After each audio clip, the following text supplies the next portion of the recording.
নমস্কার, আপনারা দেখছেন জিসি নিউজ।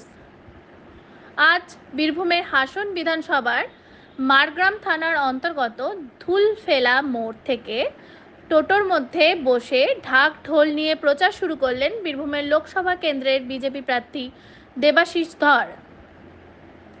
আজ তিনি সারাদিন হাসন বিধানসভার গ্রামে গঞ্জে প্রচার করেন।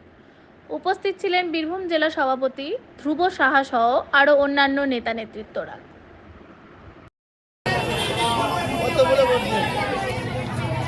কাকি ও কাকি আমাদের প্রার্থী পদ্ম ফুলে ভোট দিয়ে না।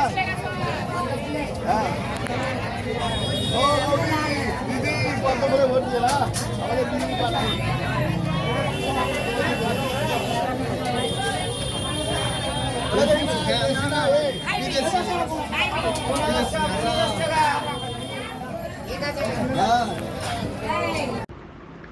এই ধরনেরই আরও আপডেট পেতে সঙ্গে থাকুন জিসি নিউজের।